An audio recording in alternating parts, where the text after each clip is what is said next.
کے حوالے سے میں آج پھر حدیث آپ کو سنا رہا ہوں۔ اس کے راوی حضرت ابو ہریرہ رضی اللہ تعالی عنہ، انہوں نے ذکر کیا ہے اور اس کی روایت بھی ہے امام بخاری نے کی ہے رحمہ اللہ، ان رجلا قال للنبی صلی اللہ علیہ وسلم،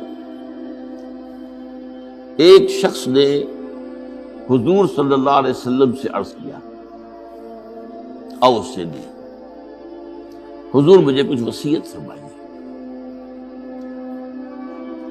اوصا یوسی ایسان، وصیت کرنا، وصا یوسی توصیتن، اس کے معنی بھی وہی ہے۔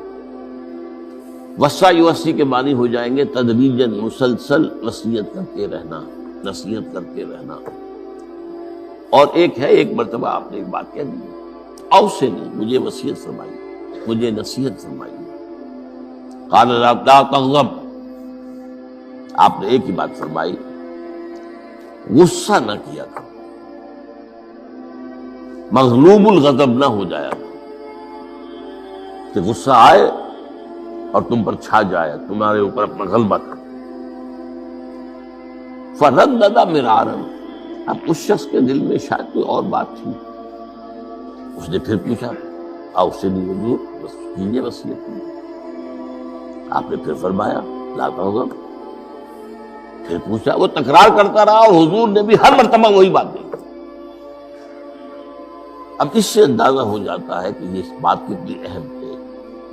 تب پہلی بات تو میں آپ کو یہ بتا دوں کہ غصہ آ جانا کوئی غیر فطری بات نہیں،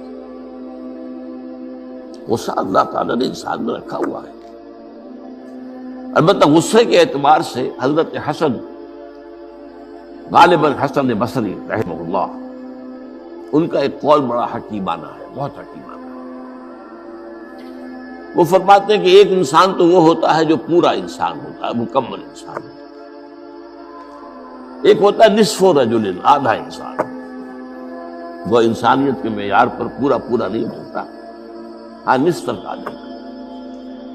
اور ایک انسان ہوتا ہے لیس برجل، وہ انسان ہوتا ہی نہیں، وہ حیوان ہوتا ہے۔ پورا انسان وہ ہے جسے غصہ دیر میں آئے اور جلدی رفع ہو جائے، اور آدھا انسان وہ ہے جسے غصہ جلدی آئے لیکن جلدی رفع بھی ہو جائے، یا دیر میں آئے اور دیر میں رفع ہو، یہ دونوں برابر ہو جائیں گے۔ جلدی غصہ آیا جلدی ختم بھی ہو گئے، دیر میں آیا دیر لگا دی جانے میں بھی۔ اور جو شخص سرے سے انسانیت کا مستحق ہی نہیں کہ اسے انسان مانا جائے، اسے غصہ جلدی آ جائے اور دیر میں جائے، وہ اصل میں پھر انسان، وہ اخلاقی اعتبار سے پورا انسان کہلانے کا مستحق